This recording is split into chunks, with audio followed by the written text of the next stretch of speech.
This show is part of the HeadStuff Podcast Network.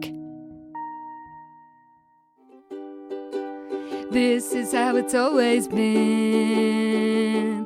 I'm on the outside looking in. Welcome to Double Love, the podcast in which we explore the strange and terrifying world of Sweet Valley High, book by book. I'm Anna Carey. I'm Karen Moynihan. And we are heading back into Le Chateau. And just going to tell you now, folks, we had hopes that this book would go Frank Cobra at the end. Yeah. Those hopes were dashed. They truly were. You know, it's our fault, really. I don't know why we thought the second book in a trilogy was going to be the exciting one. True. It's on us. The second ones of these trilogies are always just constant recapping, loads of filler, because all the good stuff is kept to like the third act of the third book. So, you know, our fingers are still crossed, I feel, for some mad shit to happen in the third book of this trilogy. But this book is not that. No, I will say there is some mad shit at the very, very end, but I mean like 97% on my Kindle. And oh God, it does involve the dungeon. It does. We get there eventually, but Jesus, they make us work for it. They do. And also, they spoiled it in the fucking blurb. It is wild that they put that in the blurb. Like, that was the whole point of the blurb, and it literally doesn't happen until the last, 10 pages. Yeah. It's crazy that they made that the whole thing for the back of the book, and it's just, it takes so long to happen. It does. And there is, I cannot describe how much filler there is in this book. I mean, I know we've said it before and haven't follow through, but I do think this is going to be a short episode. Got 2 hours from now. I genuinely do not think that will happen. Though maybe we could spend a lot of time talking about Cressida's version. I have not seen it yet. Real-time reactions. Let's go. Okay, going in. Karen sent it to me. Oh! Yeah. Oh my God. Oh God. It's better than I could have hoped. Truly, the best thing about this book is Cressida's version of the cover. Oh my God. That is the vibe of a Cindy's dress from the 80s. Okay. As somebody who had some Cindy's back in the day. Allow me to elaborate in Cressida's own words. Do. Oh my God, the chains. I know, it's so good. Jessica and Elizabeth Wakefield are in the clink. Best place for him, I say. Oh, agreed. Elizabeth is looking nauseatingly bridal in a long white frock.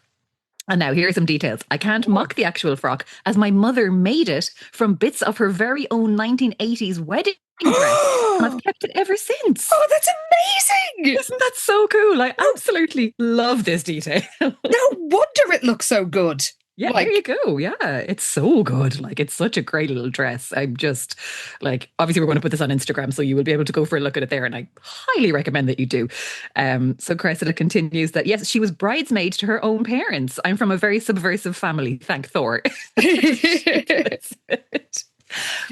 Jessica is wearing a fetching rainbow dress, as I don't have a lavender dress with spaghetti straps in my doll's wardrobe, regrettably. Oh, well, don't apologise.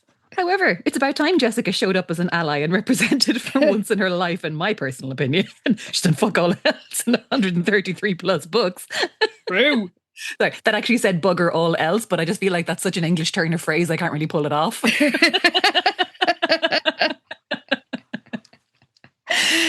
are shackled in a dungeon. Yes. The inside of a wooden chest. And are, as always, looking far too cheerful about it. They sure are. God. They are restrained by some Lego chains. Thanks, Mr. B. A Lego castle. And a crappy gold chain I was given for free. I've tarted the prisoners up with some nice matchy-matchy accessories, though. And Jessica's even got one white evening glove. Oh, that's what that is. I wish I had 4, but alas, my Jessica doll came with just the one. Settle in, Wakefields. It's time to pay the piper. Long may they stay in that dungeon. That's all I can say. Oh my God. It's truly the best thing that happens in the book. So really, I just need more dungeon action in book 3. But my God, Cressida, once again, you've somehow outdone yourself. It's so fucking good. How does she do it? I don't know. It's incredible. Art. Brilliant. That is art right there. High art. Tell you what isn't, is this shitty book. Yeah, that was the peak of the episode. So it's all downhill from here, lads. Until the dungeon. Now, I will say the dungeon is good. Though I will also say I have many questions about how the ghostwriter views European law. Oh, yep. Geopolitics, like the Geneva Convention. It's all really... I mean, the idea of political power in Europe, it's interesting. It's something. That's all I'll say. It's certainly something. Well, we begin this nonsense on the beach. Which beach? I mean, we are on an island. They spend very little time on the beach. That's true, actually. The fucking Mediterranean. That's the most gorgeous sea. Yeah. Like on that part of the part of the world. They're too busy getting lost in the rolling meadows and forests. And that's true. Passages to be dealing with the beach.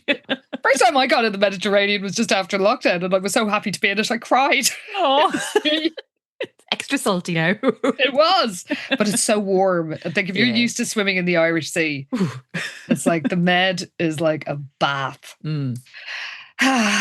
Anyway, they're not even in the sea. They've apparently claimed a secluded spot for themselves. Nobody else lives here, so you can claim the whole beach if you want. I mean, claim to your heart's content, lads, because there is no one around. I'm continually confused by this island, by the castle, by the layout of absolutely everything, and truly no questions get answered in this book. There's only more questions about the layout of everything. Like, it's just, it continues to unravel in the most mad way. By the way, just dawned on me that Jacques is like popping over and back onto this island. We're told that tonight he has bought chocolate-covered strawberries and sparkling cider. Oh, they're on the cans again. Yep. I mean, who can blame them? It's like 11:30 in the morning and I feel like having a can reading this. But, like, it's an island that is reached by drawbridge. How's he just getting over and back? Great question. It's only dawned on me right now. Yeah, no, you're so right, though, because it is literally a drawbridge to get from the mainland to this island in inverted commas. Is he just scampering over that drawbridge every day? Is he swimming? Does he have Is he swimming with a little waterproof bag for his strawberries? Is it like he's escaping to and from Alcatraz every single time he comes to see Jessica? Because, like, he is popping back. He's not living secretly on this island. No. Like, he's going back to Louis and his pervery in some unnamed... Well, they were in Marseille first. Oh, yeah. And then God knows where they are now. It's very vague. But yeah, anyway, he somehow managed to get chocolate-covered strawberries and sparkling cider. And, like, again, any sparkling cider he buys in the south of France. Yep. Very woozy. But yes, they kiss and Jessica asks him about Norvaux and is like, tell me about it. Is it beautiful? And he says, when I'm with you, mon ange, it is as if Norvaux doesn't exist. Oh, for God's sake. Jessica does think for a second here, like just when he says that, she remembers like about, was it Anna who had said, there is no Norvaux? And she's like, oh, what do you mean? And kind of she's a bit wary about this. And he's like, oh, no other world exists when I'm with you, Jessica. You were like everything to me. Je t'aime de tout mon cœur. And she's just like, oh, okay, well, that's fine. So, and it's just this really annoying conversation where he's just like giving her all these compliments and she's translating them. And it's like, yes, Jessica, congratulations. And then I think it reaches its peak annoyingness when he kisses her passionately and a million wonderful sensations dance up her spine. And then he's like, oh, but you are trembling.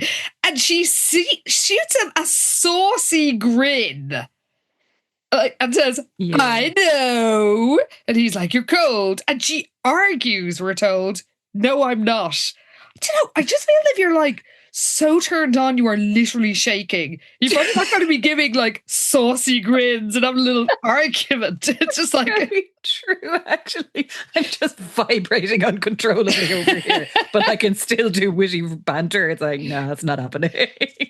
Just saying, as somebody whose job involves trying to write this sort of thing. Well, not this sort of thing, but you know what I mean. Much better than this. Trying to get a bit of sexual tension going. This ghostwriter is failing terribly. No. And then he's all like, oh, let's go back to the chateau where it's warm. I'm a bit cold. And he's like, oh, we will hide in your room. She says, what if I don't feel like inviting you up? And he says, I will beg, perhaps. He replied sheepishly, very sexy. And that it just is so, as my notes say, he's being so fucking weird, but so is she. And at least he has the excuse of being a jewel thief who's trying to get hold of a jewel. This is the thing. Like, Jacques is being really annoying and really weird, but we know it's because he needs to get this necklace back or some guy's going to break his dad's legs. So it's like, fair enough. Yes. He's desperate and he needs to get this situation resolved, whereas Jessica is just incredibly annoying because she's just being Jessica. Yes, exactly. Like, he's at least got a mission going on. Yeah, here. Exactly. There's method in his madness. Exactly. Yeah. Like, it is annoying. And I actually feel bad for Jacques that he's having to go through all Yes. It's like, oh God, or else someone's going to beat my dad up. So yeah, he's just trying to get a job done here. His elderly 50-year-old dad. His ailing father. Decrepit. Basically disintegrating there outside a cafe in Marseille. Exactly. But then Jacques is all like, I feel ill. Oh no, if only I could rest for a few moments inside. And Jessica's like, not sure she believes him. No fucking shit, Jessica. And he's just being kind of weird. Well, he's always being weird. Why am I even saying this? He's like, come on, Jessica, let's go to your room. And she says, look, the de Riminis are after me. I can't really, I don't want to be sent back to Sweet Valley. And they would if they caught you sneaking up to your room, they caught me sneaking you up to my room. Into the room, yeah. And you know what? They'd be right. They would, in fairness. Like, it's not on. Yeah, it really isn't. Like, you're there to mind kids. You're not there to ride your French boyfriend. You're sneaking into the house. Yeah. Yes, Jessica, anyway, gazes out at the sea and thinks this is going to be a legend someday. The romantic tale of the beautiful young maiden from Sweet Valley, California, who became the Duchess of Norvaux. Still a maiden, even after hand stuff, probably. I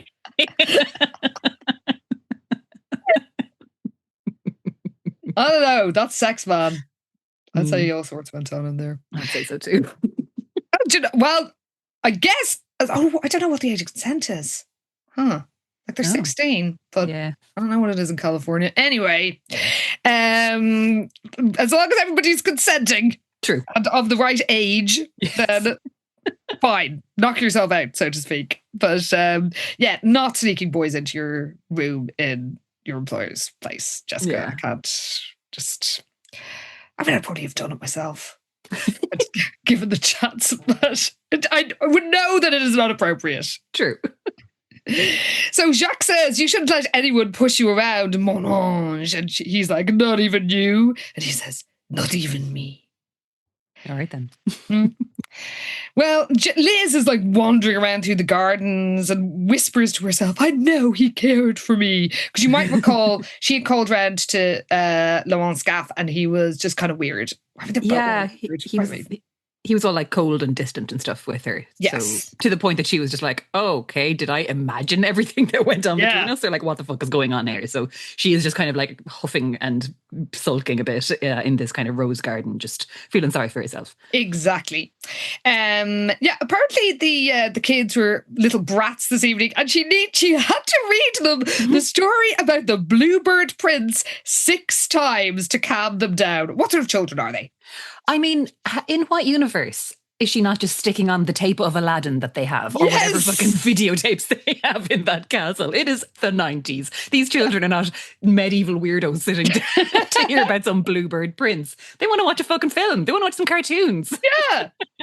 Like, if you were reading them a book, why are they like, it would not be a love story with two children, with a prince and princess and a bluebird. Like, for fuck's sake. But anyway, Liz says, hisses, I should say, I'm sick of fairy tales.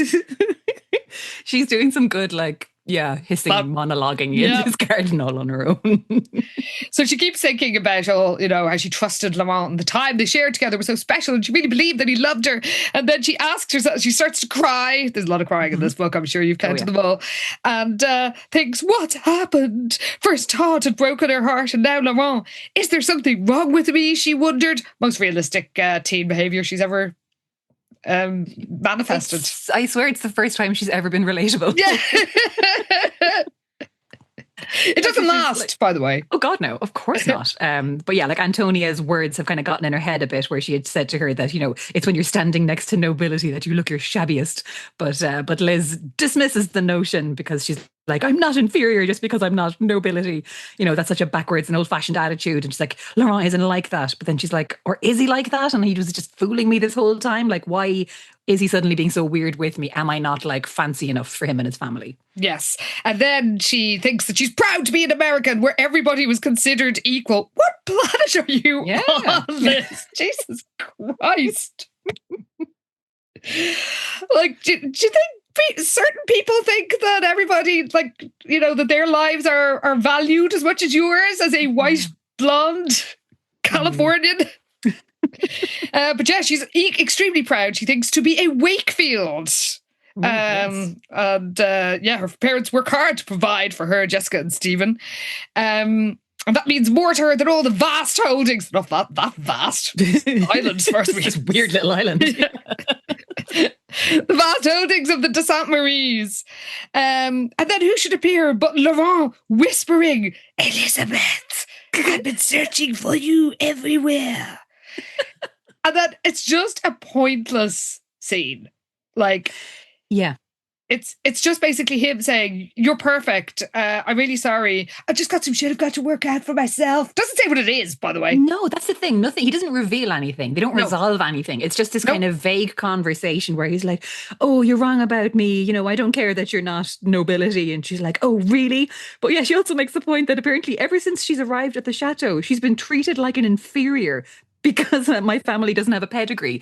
And again, this weird retconning where she's acting like she's being spat on by everyone in the family since she got there. And it's like, the kitchen have been constantly sending you and Jessica out with packed lunches and being really nice to you. Like, where is this attitude coming from? Oh my God. Like the de Riminis are psychopaths. And I just don't understand how they are tolerated in polite society at all. Like, there's a lot of contradiction about that in this book. That's true. The de Riminis are deranged. Oh my God. But the way Liz is going on about how mistreated she's been is so funny. Because, granted, the room situation is not good. No. But, she is acting like people have been horrible to her since she's gotten here. And that is just not the case. No.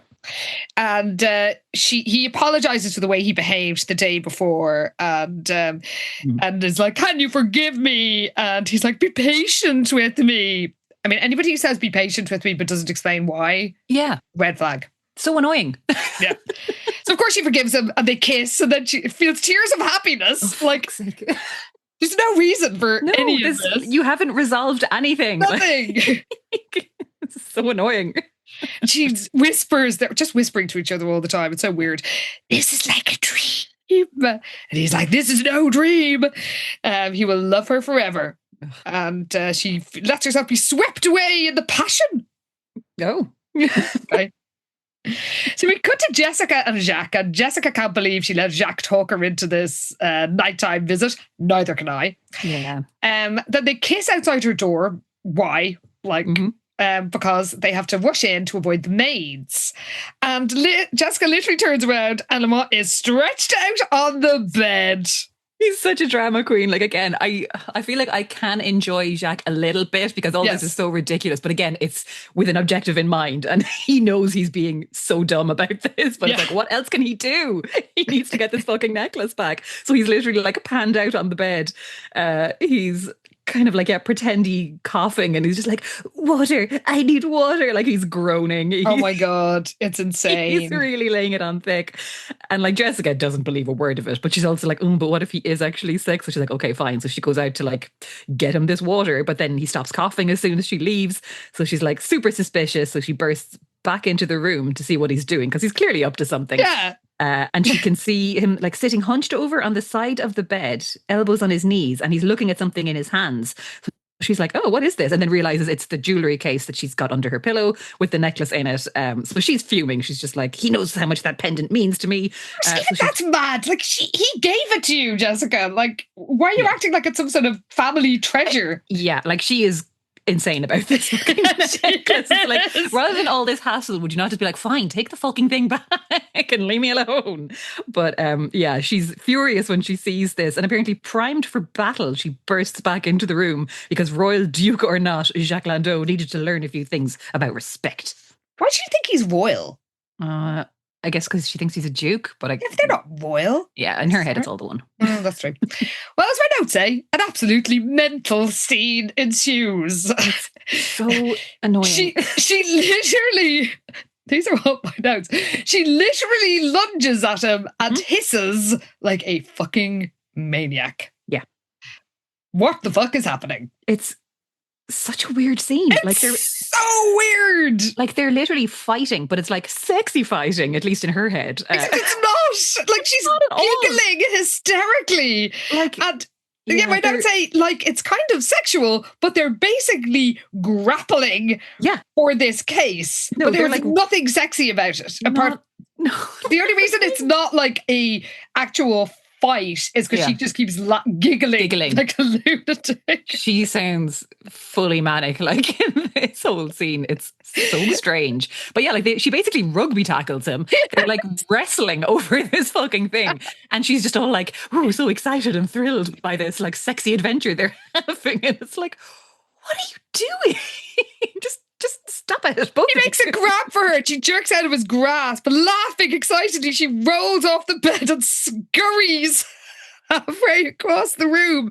We're told the air crackled with electricity as she and Jacques glared at each other, their eyes locked in a heated battle of wills. Like, there is nothing sexy about any of this. It's just...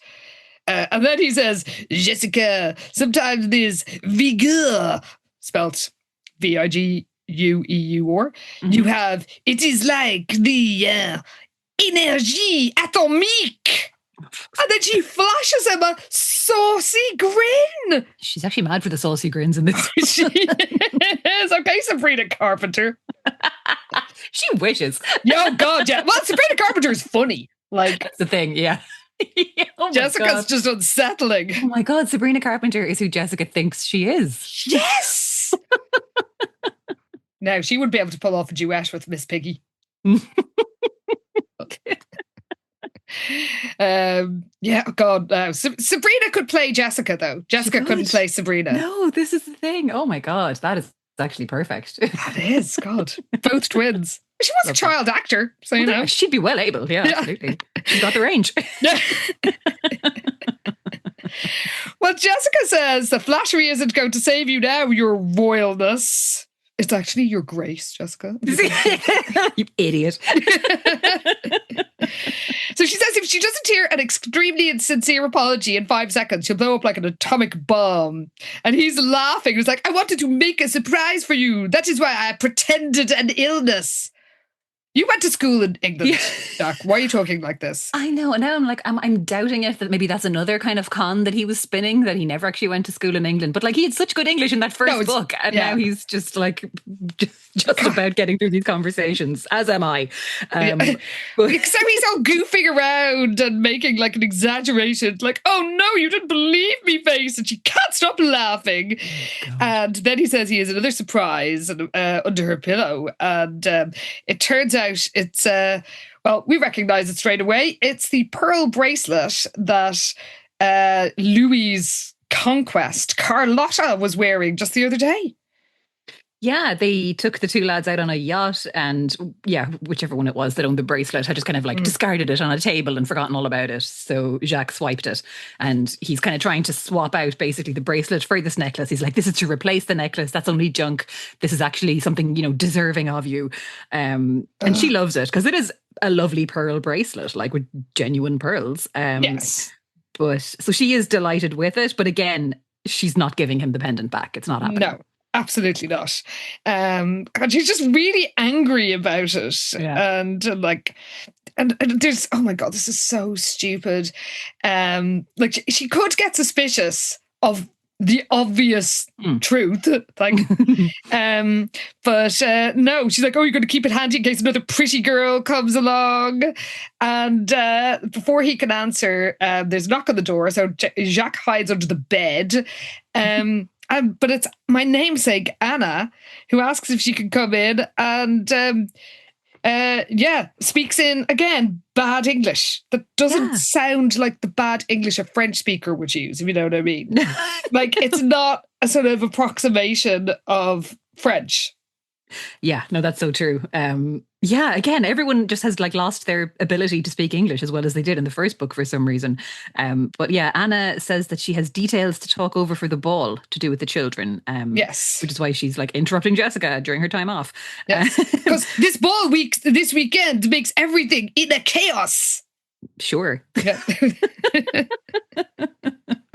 But yeah, basically Anna's about to come into the room, but then gets called away by someone else who's looking for her. So it's kind of a close call for Jessica and Jacques. And she does realise he needs to get out of here. Like, they can't be doing this, basically, because if she gets caught, she is going to be in huge trouble. But then she has a moment where she thinks it's not that big of a deal. No one ever came out and directly said, I'm not allowed to have a guy in my room. For God's sake, Jessica. Oh, God. Yeah. And then Jacques is like, oh, but if they see that it's me, and she's like, oh, whatever, this feud between your families is totally ridiculous and it probably won't last much longer. What? What are you doing? It's lasted for thousands of years, apparently. But she's like, no, things will improve when you and Laurent are in charge. And she's like, and when I'm the Duchess of Norvaux and my very own twin sister is the Princess de Saint Marie. Just, Jessica, you are insane. You're 16 and you've known them for like 2 weeks. Honestly, it's crazy. But yeah, Jacques then is kind of looking all sad and he's like, oh, sometimes I feel like my things in my life will never improve and I wanted so much for you, for us. And her heart melts at this and she's like, oh, this is enough for now. And it's really romantic sneaking around with you. So like they kiss again. It goes on for a while. But again, as they're kissing, he's making another grab for this necklace in the case. Deranged! And she's giggling again, like, this guy doesn't know when to give up. Like, at this point, surely just be like, oh my God, take the fucking thing if it means that much to you, because this is really annoying. It's preposterous. Yeah. But yeah, there's more voices outside, so he has to go and they declare their love. Mm-hmm. So we cut to Jacques' POV. His fists are clenched in frustration because he's failed miserably again. And he hadn't realised how attached Jessica had grown to the emerald. Her heart is sentimental. It was one of the things he loved about her. Why? But yeah, he's thinking back to like his father's warning about this client, how, he can't bring him bad news, basically. And yeah, people like this aren't very forgiving when they don't get what they've been promised. So he's getting worried now. The stakes are too high for him to quit and he can't come back to his dad empty-handed at this point. Yes. We cut to Liz. She's going back to the chateau. She feels like she's floating on a cloud. But then she hears voices coming from the kitchen and it's Brigitte speaking in French. Talking about the morning Laurent surprised her with the children in the nursery. It's like his face aglow, his eyes only for her. Suddenly she's only, even though her French was so incredibly perfect, she could understand like, really fast conversations on the train. Yeah. Now she can't, she can only make out the odd phrase. Yeah, just get the gist of it, basically. But she hears Henri, the gardener, chiming in, talking about how, that he'd seen her and Laurent on horseback and how happy they were together. Liz is really annoyed. Like her cheeks burned with indignation. They're gossiping about us, she fumed. And it's like, what? Shut up. Oh my God. Of course they are. Why are you like, what is wrong with you? Why do you think that's weird? It's like, how dare they? She's got notions. Like, oh my God, she really how dare they does. Gossip about a Wakefield? How dare they? Like, girl, who do you think you are? But then another woman says, I'm certain the engagement will be announced this weekend. By the way, this is all in French. How does she know these words? Oh yeah, because she hears the words fiancé, which I'm like, I'm probably not even pronouncing that right because I find some of those French like CAILLES. Tricky, yeah. Is tricky. She knows it. It does mean engagement. Proposal. Or like betrothal is what she translates it as. And I'm like, sorry, no, it does. But when would you ever have come across that word in your high school French? Give me a fucking break.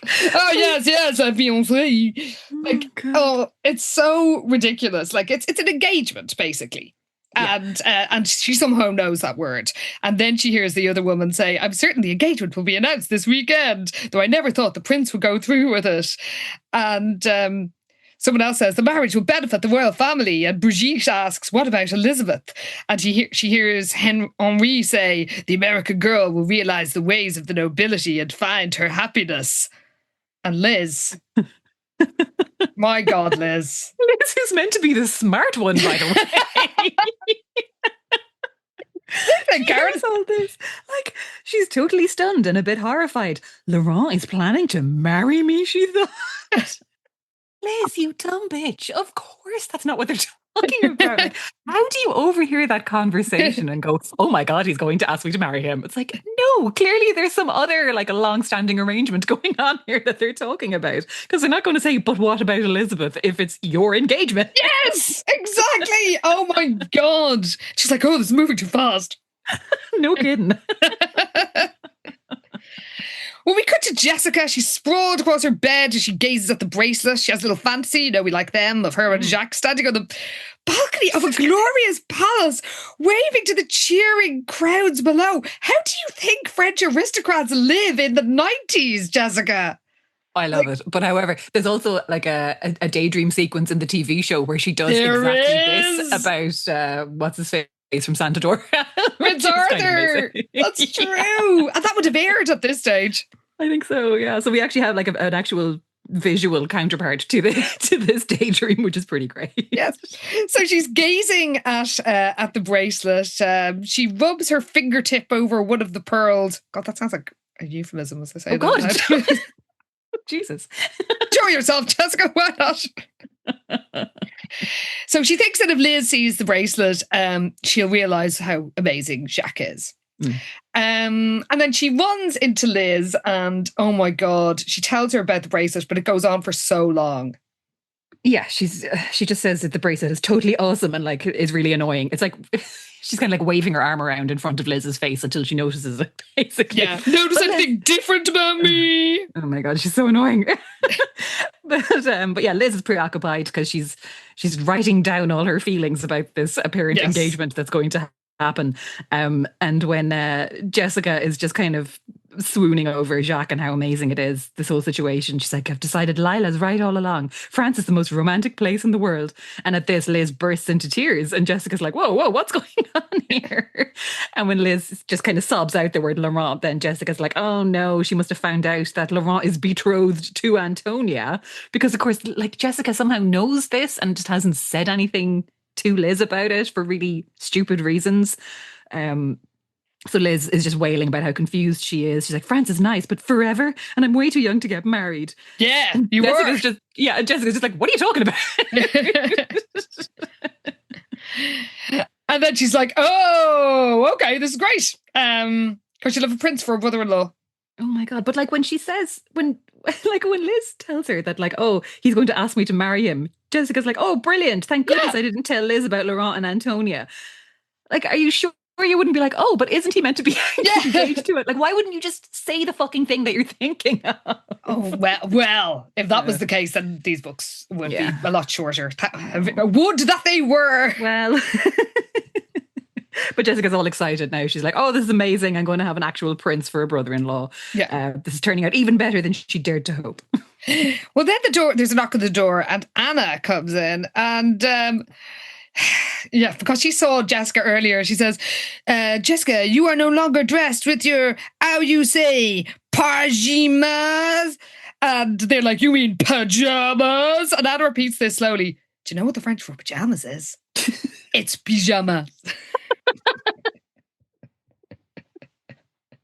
There's literally a French artiste who I love called Pyjama. Oh my God. Anna's like, pajamas. She repeats slowly, I learned better my English with you, like the children. What is happening? Even if you were saying that sentence in French, the words wouldn't be in that order. Oh my God. It's like everyone's had a fucking brain injury since the last book. It's so annoying. But yeah, and again, this whole thing is pointless. It's just because Jessica had thrown on a robe basically to cover for herself when Jacques was in the room with her, and now we're making a big deal out of it, and it's just all so pointless. Oh my God. But apparently the reason Anna is barging into the twins' rooms during their time off is because of the tableau that will be played before the ball on Saturday evening, and the princess is leaving the children's part to the twins, and they're like, what are you talking about? So Anna explains that for this game, there's teams that all choose a scene from a story, then convey it on the stage by posing as the characters. But they have to hold still for like 5 minutes, which seems like a very long time to hold completely still. So basically this happens on a stage. The audience has to guess what story the scene is from.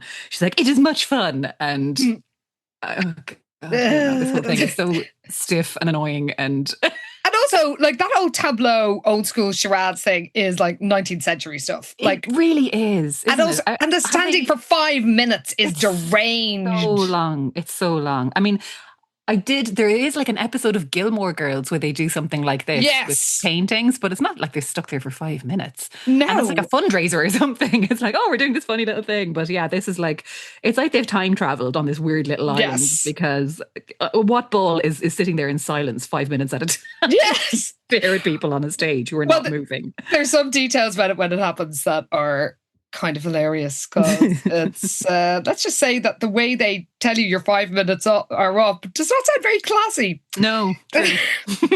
So anyway, Liz and Jessica love the idea. Liz rightly points out she doesn't think she get the kids to stand for 5 minutes. I mean, those kids can't stand for 2 minutes without throwing food or building blocks around. Blocks at someone's head.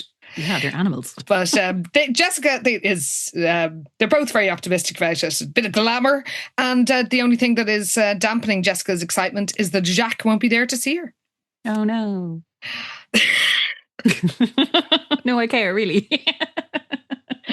Well, we cut to one of Jessica's fantasies, the elegant throne room.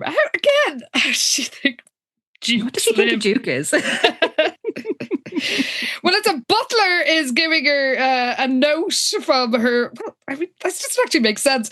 It's a note saying that Lila has just arrived for a visit and the servants are standing to attention behind her throne. But Lila's actually there, so I don't know what the note is needed for. Like announcing her or something? Yeah, I don't know. And then Lila comes in, turning green with envy. But before this delightful scene can continue in Jessica's dream, she's awoken by a screech. Yes, a loud screeching outside her bedroom wakes her up. She's really annoyed. This door is slamming up and down the hall, heavy footsteps pounding on the stairs, and everyone's shouting in rapid fire French. And she's really angry about this. She's like, oh, this better be an emergency. So she's like, again, the kind of geography of this castle is really confusing because as far as we knew, their rooms were like up in this fucking turret, basically. Oh my God. But now she kind of is standing in her doorway looking out on this big hall where people are running around the place and knocking on doors, and servants are running around hysterically. The Countess is storming through the place, dressed fantastically. Oh my God. And she's just screaming, "Au secours, au secours!" Antonia is trailing behind her mother, sobbing hysterically. Like, it's quite the scene. And Jessica is just like, what the fuck is going on here? But she thinks it's because the de Riminis are hysterical because Laurent is going to marry Liz. So she thinks that's why this whole commotion has kicked off. But yeah, like it's just chaos when she comes out of the doorway, even though they're in a turret, but not anymore. Yep, everybody's around. But yeah, it turns out Liz talks to one of the servants, and it turns out Antonia's diamond necklace is missing. And the Countess is insisting one of the servants must have stolen it, but then the Countess sees them and literally bellows, "Them!" in English. She demands these two be strip searched at once. Like, whoa, steady on, Countess. The Countess is unhinged. And also is unhinged in a way that I think would make her something of a social outcast. This is the thing. Like, how is she in these circles and not booted out of everybody's house because she's just a maniac? Like, who carries on like this? She's just constantly like shrieking and shouting and like pointing at people. But anyway, Jessica defies her. She's not going to let her be strip searched, which would be illegal on so many levels. Oh, yeah. Princess Catherine turns up and is like, oh, I'm sure it's all a mistake. And Jessica's standing there making sort of sassy remarks, like a fucking idiot. Like, Jessica, come on. You are working there. Like, tone it down. Like, you're literally staff here. So just, maybe cool it. The Countess wants the police to arrest the girls because she's sure they're guilty. But Princess Catherine sort of gives the twins it's okay, I'll sort this out. Yeah. And takes her away. And Jessica decides if the fun is over, she's going back to bed. And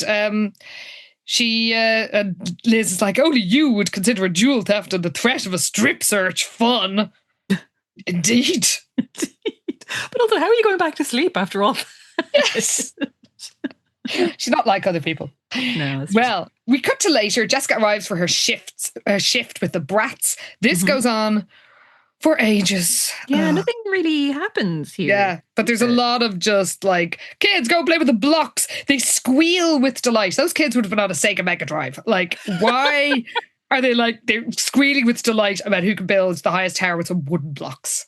No, they want to play Sonic. Like, yeah, it's a Crash Bandicoot. Absolutely. Yeah, so the twins decide, or like Jessica says that she's been thinking, she's like, maybe if we keep our eyes open, we'll be the ones to catch this jewel thief. And Liz is like, what are you talking about?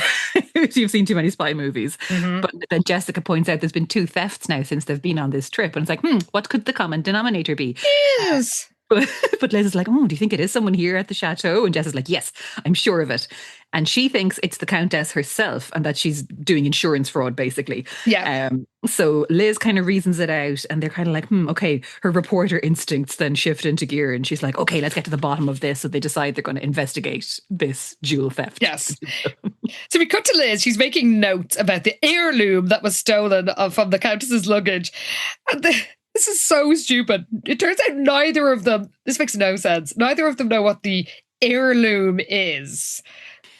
Because that's all it was referred to. I mean, we know why the writer has done this, but my God, it makes no sense. It's really annoying. I went back actually and checked what it was referred to as when she realizes it's been missing on the train. Yeah. And starts shrieking at everyone there. And she did say it was a gem. So they know it's a jewel of some sort. But they just keep saying it's an heirloom and that's all we know. We have literally no other details. It's ridiculous.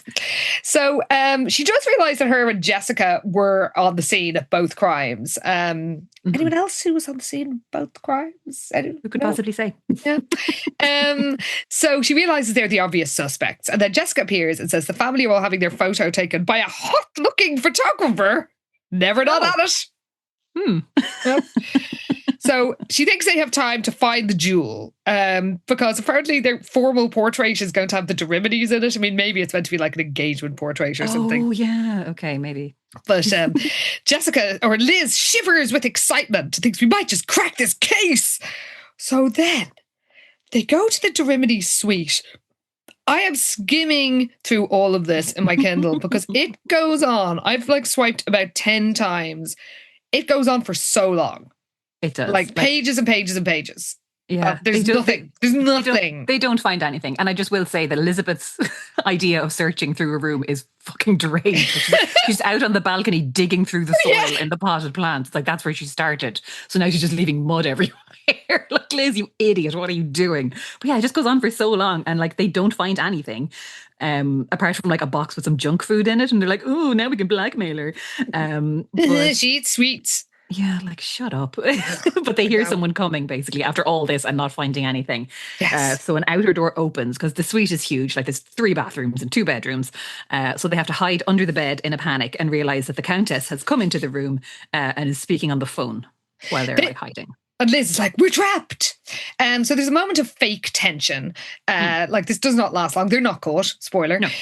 They hear the Countess talk on the phone about transactions and, the arrangements have been made for a smooth transaction, but I suggest we move quickly. There may be complications, outside elements. And then says, this has been planned carefully to the very last detail. I won't tolerate any intervention at this point. And then she just leaves. So, of course, they think this is proof that there's insurance fraud going on. Yeah. Basically. If only it could be referring to something else, like an engagement. Anyway. Please put 2 and 2 together, girls. Come on. So yeah, they get out and they still don't know what the heirloom is. Neither of them do. But they realise whatever it is, it's not hidden here and they might never find it. So, there's no point in trying. The castle's too big. I mean, is it? Who knows? Jessica's like, Jacques knows the secret tunnels very well. Again, not a hint of suspicion goes through her brain. Yeah. Anyway, they realise their only option is to stay close to the Countess and kind of keep an eye on her. That's the plan. Yeah. So Jessica says that, they could still ask Jacques to help them, but Liz grimaces inwardly because something about the guy makes Liz uneasy. Well, we cut to Jacques. He's waking up in what we call a hot press. Yeah. What in Ireland, what others call an airing cupboard or a linen closet. Of course he stole the necklace. Well, of course he did. But yeah, he fell asleep while he was hiding in this linen closet. So he came over last night because I was like, has he been there for like 48 hours? What's going on? But no, he just arrived last night and there were people outside Jessica's room, so he couldn't go into it. And then he somehow fell asleep, curled up in a small cupboard. Yeah, it must be bigger than a hot press. Like, it just has to be. Well, it does say he's twisted uncomfortably in a dark, tight space. Oh, okay. And he can't move. He's got cramps in his legs because he's been curled up in this cupboard all night. He is in a pretty bad way. But yeah, we do find out that his dad was really pleased when Jacques presented him with the diamond necklace, of course. And he's all delighted, saying that this is going to set them up for the entire winter. But of course, he still doesn't have the emerald. And he cringes when he remembers his father's expression when he told him he still didn't have it. Apparently, it was like as if Louis Landau had aged years in a matter of seconds, because Jacques had promised to bring him the emerald that weekend without fail. So he's like, he's got to come good on this thing. Yes. He's got to get this emerald by any means necessary. But of course, while he was trying to get into Jessica's room, it wasn't happening. Like, there was people around the whole time, and then he just fell asleep. Yeah, and now we can't get out again because there's people in the corridor. You better hope they don't open that cupboard. Looking for towels or whatever. Exactly. Well, we cut to the wardrobe room. It is ridiculous. Apparently, the reason it exists is because the princess likes to hold impromptu fancy dress parties, like costume parties. Mm-hmm. Yeah, on several occasions, more than 30 guests are in here at once, scrambling to find the most outlandish outfit of all. Sometimes the parties never leave this room, and we end up serving the buffet on the makeup tables. How the staff haven't revolted against this family, oh my God, is beyond me. Somebody's head should be in a pike at this stage. Honestly. See, the ball gowns are there, so help yourself to whatever you want to wear for the evening, the ball part of proceedings. Then there are pages and pages and pages of the kids finding clothes. And they decide they're going to go for Cinderella. And Pierre rolls his eyes and is like, girls, which sounds like a very realistic thing for a 6-year-old to say in their second language. Yeah. So they decide who's going to play who. Yes. Is it like Manon is going to be the stepsister, Liz is going to be the stepmother, Pierre is going to be a footman, what's her name? Claudine is going to be Cinderella, and Jessica's the fairy godmother, basically. Yeah. And it's just, let's all find costumes and spend ages talking about it. Oh my God, so long. All you need to know is that Liz does get some loo roll and uses it to give Jessica an updo. Basically, yeah. And the way they go on about it, it's like she's given her this incredible hairstyle, and all I can picture is this sad little toilet roll bit of cardboard flopping around in her hair. But apparently she works absolute magic with it. She does. But Jessica thinks she looks like, she does look amazing, obviously, but the outfit needs just a little something. Mm-hmm. And then she has a brainwave and she knows just what to do. Yeah. We cut back to Jacques. Finally, the maids have gone, and he heard them complaining that the room was going to be searched for the diamonds, and he knows what they'd find if they'd search Jessica's room, but he thinks it's okay because he'll have got the emerald by then. He goes into Jessica's filthy kip. Oh my God. Yeah. And he's kind of like smiling fondly at the absolute state of the place. He's like, oh, she's even messier than he was. And it's like, her room is disgusting, Jacques. I mean, fair enough if you're still into her after this, but okay. So he's just kind of thinking how their love has been doomed from the moment he'd stepped off the train, and, wishing that they might have a future would only cause him more pain. His father needs him and he can never let him down, even if it means giving up the most wonderful girl in the entire world. So he grabs for the pendant, which is like hidden under the pillow as usual. He's like, okay, finally, I have my hands on it. He puts it in the pocket of his jeans, but then the door opens and it's Jessica. By the way, he keeps putting the full case in, which is obviously going to be noticeable. That's true, actually. Just swipe the fucking necklace and let's keep it moving. Put it in your pocket. Yeah. Buy yourself some time here, like. Well, Jessica gasps in pleased surprise and thinks how hot he looks. And of course he's like, oh, you appear like un ange. Oh, Jesus. And she's like, oh yes, it's my costume. I forgot I was wearing it. He's like, oh, it is beautiful and you are beautiful. And he declares his love and then says, please, in the future days, know that it is forever. I love you. Okay. I mean, again, I just don't think if you translated that into French, the words would be in that order. No, that's true.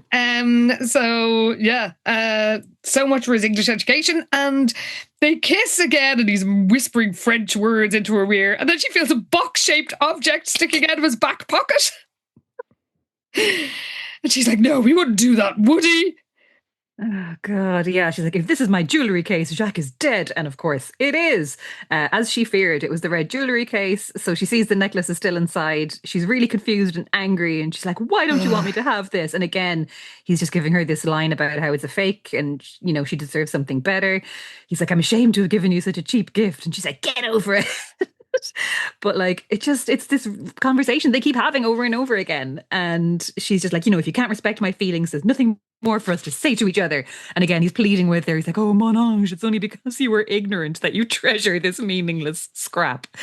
And she is so enraged. But I just thought that was actually quite funny. It was, but she is like deranged with rage. Like, yeah, basically, how dare you? I never want to see you again. It's like, what are you doing? Why?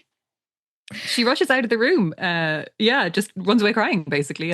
She does. Yeah, there's a lot of runs away crying in this book. Yeah. Mm. So that evening, Liz urges her to tell the de Saint Maurice about Jacques. Apparently, she's been crying all day about this stupid fight. Oh my God, and this stupid necklace. Liz is just really annoyed for Jessica about this guy Jacques, because she knew all along he was going to hurt her one way or another. Jessica's like, I'm not going to let him ruin the weekend for me. Like, our little tableau thing is going to be amazing, and who knows, maybe I'll snag a handsome prince at the ball. Okay.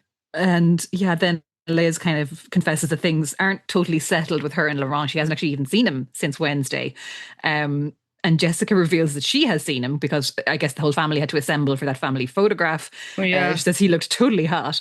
And Jessica's like, well, you know, you'll see him at the ball and, you know, he'll be looking amazing and he can introduce me to all his good-looking royal friends.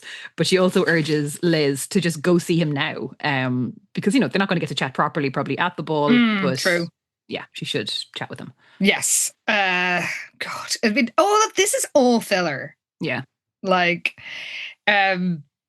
So, apparently he was being photographed with his medals on as well. Like, just thinking about Buster Bluth.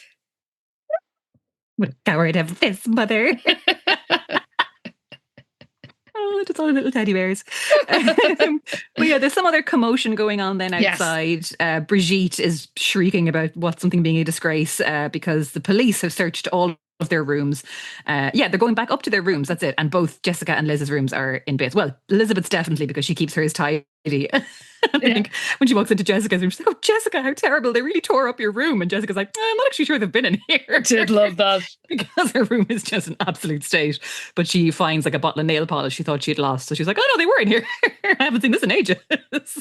My husband was in his early 20s. Before we were together, his shared house was broken into, and when the guards came round, they were, you know, looking around, and they went into his and his girlfriend's room and were like, oh, see, they made a mess of this one, and he had to go. No, they didn't come in here. Oh, no. He was Jessica Wakefield. I know. Oh, Patrick.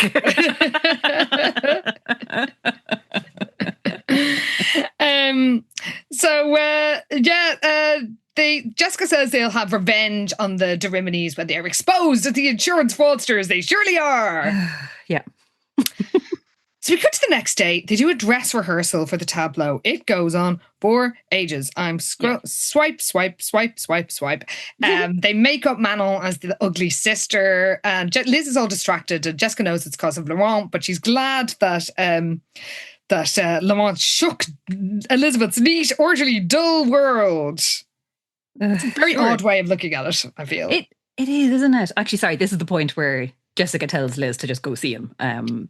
But yeah, because Liz is just like, oh, everything's so complicated all of a sudden. And I keep thinking about what happened between Todd and me. And again, more slander against Toast. Jessica's like, how can she even remember boring as cold toast Todd Wilkins when she has Laurent? Even cold toast isn't the worst. It's buttered. Yeah, exactly. There's always ways to fix these things. We're not having it, lads. Yeah. Justice for toast. Absolutely. But yeah, so here is where Jessica tells Liz, look, just go talk to Laurent, get everything sorted out before the ball. She's like, look, we're pretty much done here. The kids are taking a nap soon. So just, go sort yourself out because you're driving me crazy. Because Liz is just real distracted and kind of airheaded about things apparently at the moment. So she's like, look, I'm going to strangle you if you don't go sort this out and get your head on straight. So Liz is like, okay, fine, I'm going to go. Yes. Well, we cut to Laurent. He's at the cottage, cringing at Antonia's, we're told, horsey giggle. She's babbling on about the wedding designer and about the what they're going to, how it's like, it's not a French person, it's Italian. Is Antonia Italian? Still unclear. I think her and the Countess are meant to be Italian. But they speak French all the time. They do even speak among French themselves. Oh, that's true, actually, yeah. Oh, God, who knows? I mean, honestly, Europe as a concept is so muddled in this whole thing, so who knows? Yes. But yeah, he keeps spacing out. He can't focus on the conversation because it's really boring, and also he's just thinking about Liz. He doesn't want to marry this girl. He finds her really annoying. Then she starts slagging off like his friend, some Princess Charlotte of Leicester, which isn't a real place. No. Whereabouts is it meant to be? Apparently her father is called King Joseph. So it sounds a bit Middle European, but who knows? Wherever Leicester is, Princess Charlotte was seen in a Paris nightclub with a gang of American college students, and they were like, Americans are terrible. How dare she go there? Like, the Princess Grace was American. Like, the idea that it's unheard of for these continentals to marry Americans is insane. Yeah, true. But yeah, he finds himself again spacing out and thinking about the legend of the Chateau d'Amour en Canu and the broken-hearted lovers and your woman who turned into a dove or whatever. And for so long it symbolised, mystery and romance surrounding the chateau. But now it just fills him with resentment because it represents all the traditions and heritage he's kind of trapped in. And he feels like he's doomed to live the legend, no, the curse of the chateau. Because he's just really upset about this whole situation. He doesn't want to marry Antonia. She starts banging on about skiing in the Alps and how they're going to stay in Chamonix for their honeymoon. And he's like, oh, I wonder if Liz likes to ski. but like the Countess, she like whacks him with a fan at one point because like they're both talking and Laurent is just constantly spacing out and not saying anything, which is so hilariously rude. I know, I kind of like it. But the Countess is like, can I make you tea? And he can't bear the thought of her in his kitchen where I guess he wore his chef's hat for Liz. Sure. So he's just like, I can't let them into my private sanctuary. And we cut to Liz's POV. She's hurrying through the maze because she's wondering maybe Laurent is her destiny. And then she's like, oh, but there's no way he'd ask me to marry him in front of all these strangers. And before she can go on this embarrassing train of thought for much longer, she sees him holding the hand of Antonia. No. So yeah, she freezes. Time feels like it's standing still. She's absolutely floored by this sight. The Countess is there too, of course, with this like smug, calculating look on her face. Liz can't believe what she's seeing. She's like, Laurent loves me, but he's holding Antonia's hand. Oh my God, Liz, come on. But she finally fucking puts it together that Antonia is his fiancée. It was their engagement that's going to be announced at the ball this evening. Like, this is the conversation that she overheard. So she's absolutely devastated by this. Feels like she's been deceived by Laurent. And with Antonia, of all people, was like nothing more than a fun pastime for him while he waited for his engagement to be announced. So she's absolutely furious at this. this. And she just walks over, hands clenched, and just starts yelling at Laurent. Yeah. She's like, did it occur to you even once? Maybe you should have let me know you're engaged. And just starts like yelling and shouting at him. And everyone's like, what the fuck is going on here? Laurent, by the way, is such a spineless prick. He's useless. Oh my God. Because of course the Countess is just like, oh, clearly this little au pair has taken your attentions too seriously, Your Highness. So Antonia, like, moves closer to Laurent, like loops her arm through his and, gives Liz this up and down look and turns to her mother and says, ugh, Americans. And the Countess, they're all giving Liz shit basically. But like, Laurent says absolutely nothing. He just sits there. Yeah, while she's insulting, they were insulting his love of his life, apparently. Mm-hmm. Yeah. He won't even look at her. Oh, like, what a spineless little shit. He is so shit in this scene. Because again, like the Countess is like, oh, imagine a prince, a man of worth taking someone like you seriously. Liz is so enraged. She's like, how dare you? She looks at Laurent, like kind of, waiting for him to come defend her. Yeah. He won't even look at her. And oh she's my like, God. She's really angry, and fair enough, because she's just kind of waiting for him to say something, like literally anything, to let the de Riminis know that he's not one of them and he loves Liz, and he doesn't care about all this stuffy middle-aged fucking view of the world. But he doesn't say anything. She kind of feels all the fight just kind of seeping out of her because she just feels abandoned and humiliated because like that they've both been so mean to her and he hasn't said a goddamn thing or even looked at her. She's like, well, clearly he's not on my side. So she runs away crying. She does. Not the first or last person in this book to do so. Yeah. He does one after her, too little too late, Laurent. Eventually. And he declares his love, and she's like, at the Chateau de Mort Inconnu, I'm considered an inferior being, along with my sister and the rest of the servants. That'll never change. And he's like, that's the way I feel about you. But then he hears the Countess's shrill cries and thinks, my duty. And he feels like a jagged blade is bisecting his heart, but he can't reassure Liz. And she's just like, basically, right, that's it. I've had my answer. And she goes off and he lets her go. He does, because he's just like duty and honor. He has to remind himself, no matter how painful, because he doesn't want to let his dad down. And for whatever fucking reason, this is what he has to do. Like it's so dumb. It's so dumb. So later, Liz sobs while Jessica's sorting out the costumes. And Jessica feels guilty because, she could have Liz warned Liz, so she didn't have to have that humiliating scene. Mm-hmm. And Liz kind of understandably just wants to go home. But Jessica's like, oh, we have to win the tableau. Oh, God. Yeah, apparently that'll beat them at their own game and that'll show them. And it's kind of unclear who's actually taking part in this tableau thing because there is a big crowd that's just watching all of this. So yeah, the actual logistics of it are a bit unclear. But yeah, Liz is just like, fuck this, I want to go home. Like this, I hate all these people. But Jessica's like, no. We have to see this through. Think how miserable you'd be if you let those hags win the tableau, because the de Riminis are another team that are doing this thing and she doesn't want to give up their chance to win.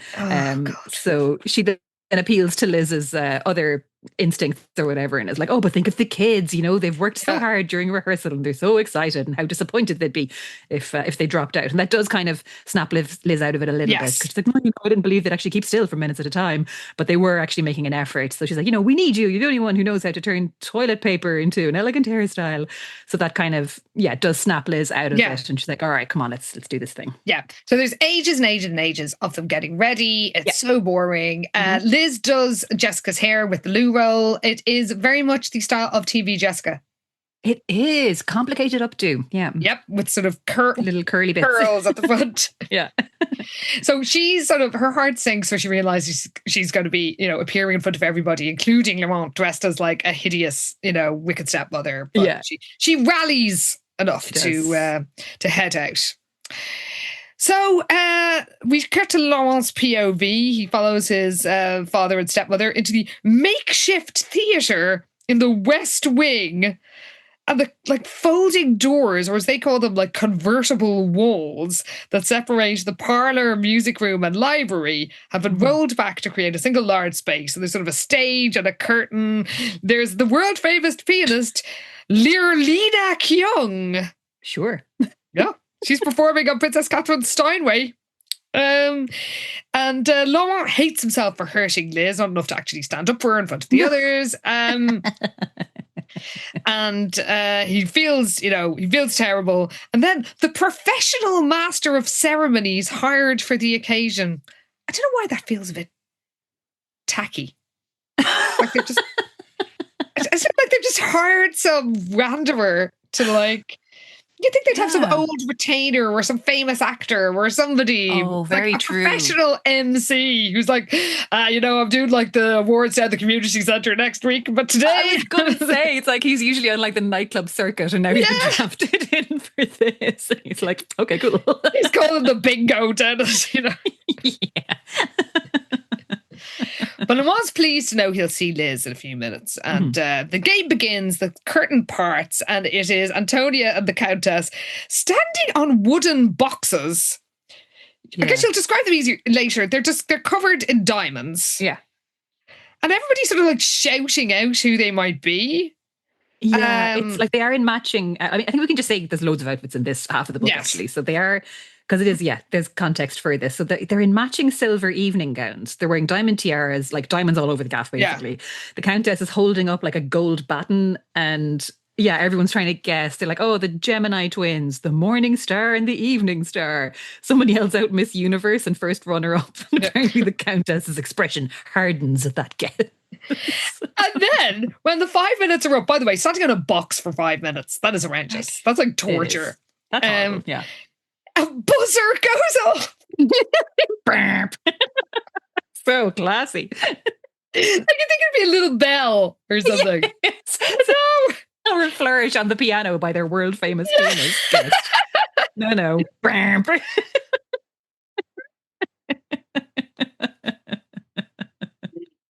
So, no, the Countess is furious that nobody's guessed their costume. And somebody asks for a hint, and she's like, this is my thunderbolt. And nobody's like, but who are you? So she says she's Zeus, and Antonia is Hera. Yeah. And whatever about the inaccuracy of their costumes, because like if you're going as Zeus, you wouldn't wear an evening dress. No. None of these pig ignorant gobshites have heard of Zeus.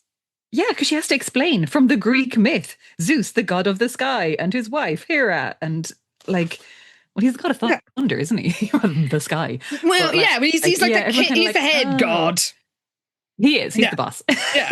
But everyone's kind of like, oh, okay. Oh, like, that was going to be my next guess. But they have to have it explained to them, which does feel unlikely. Very unlikely. There's a very nice bar on Dorset Street in Dublin called Juno, and it's got a restaurant part called Hera.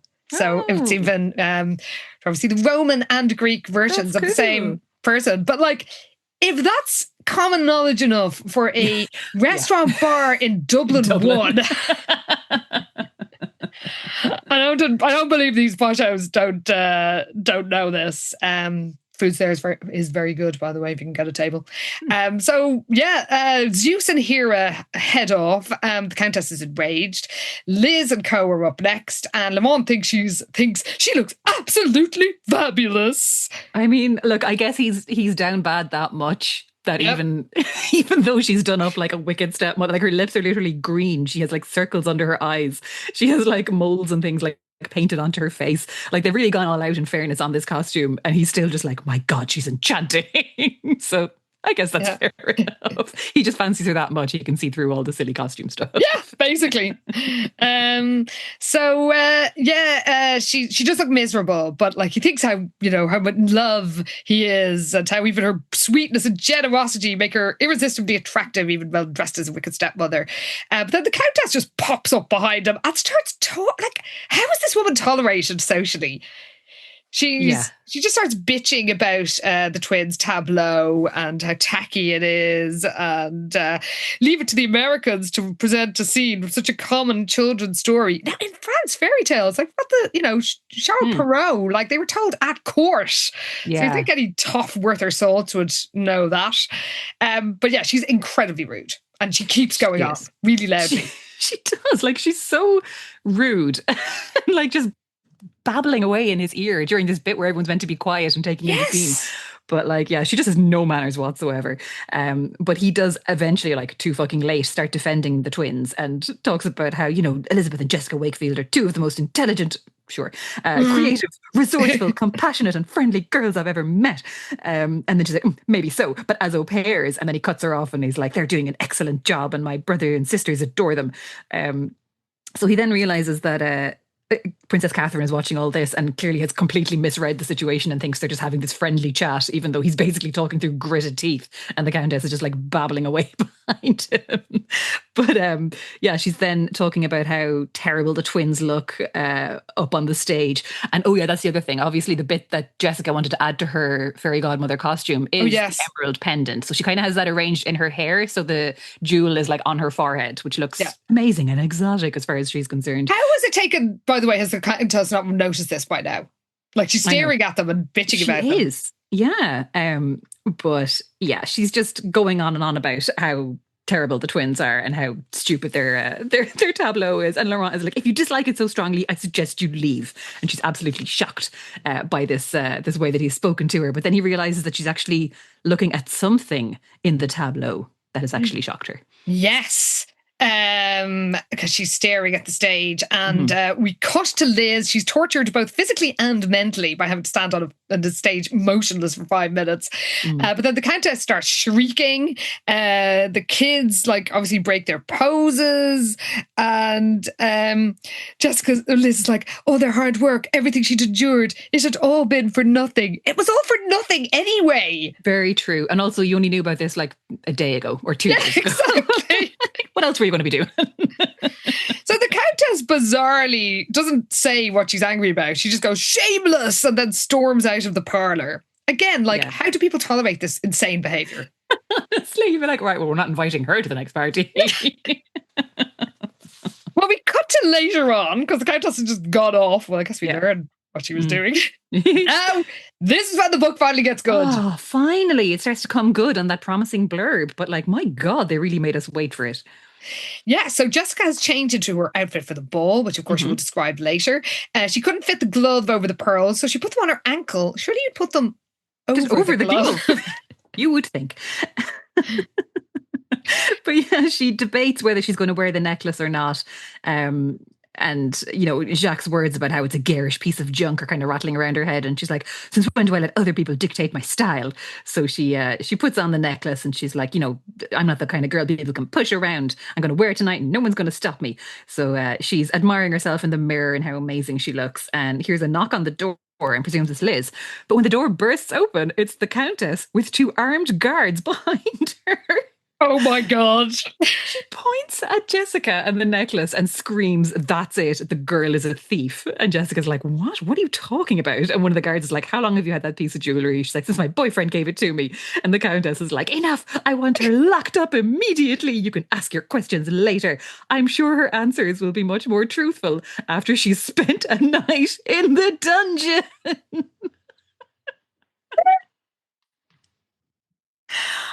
And she's bodily. Authority is the Countess making these orders. Incredible. In someone else's house with someone else's armed guards, I suppose. But Jessica is literally manhandled out of the room, like physically dragged by her arms by these guys out of the room. It's extrajudicial. Incredible. It's sentencing so funny. to a dungeon. Oh my God. By the way, no one seems to be objecting to this. Like, it's the de Saint-Marie's house, and I guess we don't see them for the rest of the book. I guess they're like, here's the keys to the dungeon. Off you go. Knock yourself out, Countess. But like, yeah, it's crazy. We then cut to Liz's room where the kids are in her room for some reason, getting ready for the ball, and they're like, barrettes are falling out of hair, and she's like, oh, stop jumping around. Basically, she's trying to just get a bit of control on the situation. But yeah, she could hear some kind of commotion outside her door, but she's too busy to pay any attention to it. And then as she's kind of like, you know, checking that the kids all look good and that she looks right as well, there's like, is it then that something... Well, she looks at herself in the mirror and thinks how beautiful she is. Oh, gosh, and the children have lightened her gloomy mood, and she knows that deep down Laurent loves her and not Antonia. Because, of course, not loving her would be impossible. So the kids say they're going to put some crabs in the Countess's bed. And before Liz can, I guess, follow up on this, the door is thrown open with such force that it knocks her to the ground. And the Countess is standing over her, snarling like a vicious, rabid dog. Amazing. Again, 2 uniformed guards at her side who come forward and like roughly hauled Elizabeth up by her arms. Like they've already knocked her to the floor with the force that they've entered the room. And she's obviously confused. The kids are fucking terrified, sobbing hysterically. Like it's an absolute scene. She's like, leave the kids alone. Like, stop scaring them. The Countess is like, you've no right to hand out orders, young lady. Like, honestly, neither do you, Countess. This is not your house.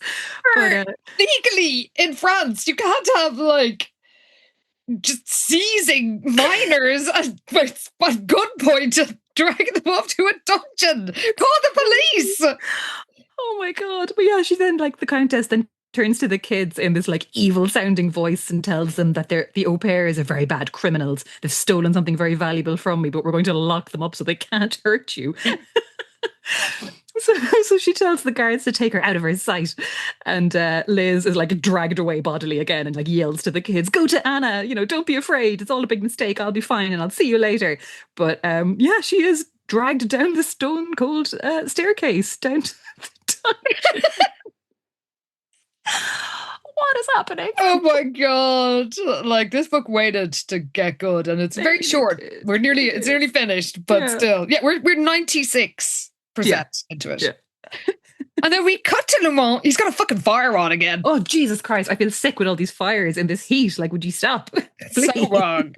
But he thinks that his days of freedom are over for good because he's got no backbone. But Liz's beautiful face will haunt him for the rest of his life. Floating head, no doubt, like the covers. And then Prince Nicolas arrives and says, I've got some, this might be difficult for you to hear, and tells him that the American girl has betrayed our trust and tells about the jewel thief. And Laurent points out, look, that woman's been out to destroy the two of them since they arrived. You saw her at the tableau. She was rude and disruptive. And Nicolas like, that doesn't change the fact that the girls are thieves and liars. I shudder to think how we trusted them with the little ones.